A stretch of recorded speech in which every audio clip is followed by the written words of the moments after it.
Hello, my name is Christine and I run a vintage shop called Prima Treasures on Etsy.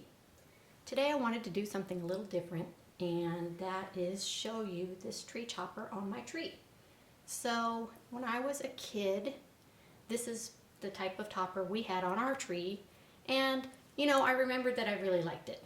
So when I got older, I wanted to find one that was like the one I remembered.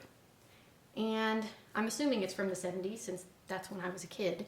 And so I went on eBay and they were actually selling for pretty high prices. I managed to get this particular one cheaper because it doesn't have the base that the spinning top is supposed to rest on.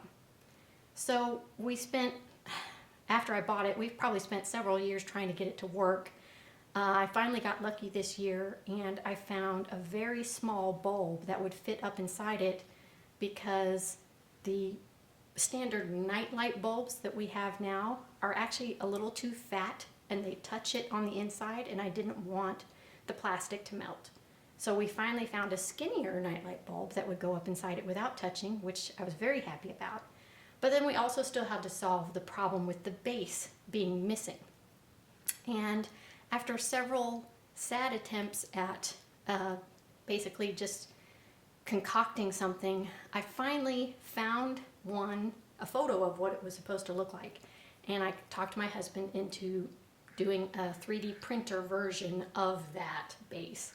And so far that's been the best solution that we've had. So you can see, I hope you can see in the video, that at the very bottom, let me just point it right there, it has a black kind of pronged piece that it's setting on, and that's the piece that we 3D printed.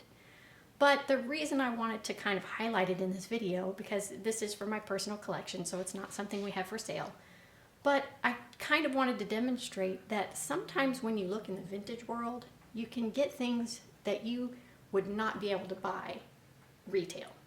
And this is a perfect example of that, because as you can hopefully see from my tree, I like my Christmas tree to have some pizzazz, some razzle dazzle, and the lights that I have are programmable and they do different patterns and that sort of thing. And I wanted my tree topper to reflect that same level of animation and visual interest. And I wasn't able to find any tree toppers, any modern tree toppers that I felt kind of lived up to what the rest of my tree was showing off. So this topper that I have now, that as I said is about 50 years old, is really what I feel a much more appropriate, animated, visually interesting tree topper that goes with the rest of the tree.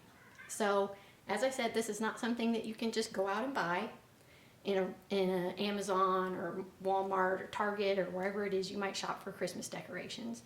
I had to hunt this down, but it gives me something on top of my tree that nobody else is going to have, and certainly can give you a bit of a conversation piece when people come over for Christmas. So I hope you learned a little something, and I hope you enjoyed the video, and I thank you for watching.